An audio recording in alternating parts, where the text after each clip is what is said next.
Naampak na yung aso.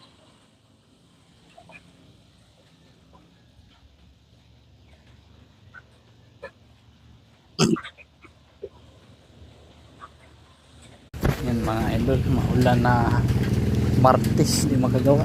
Napakain natin na aso, kawawa man, payat na.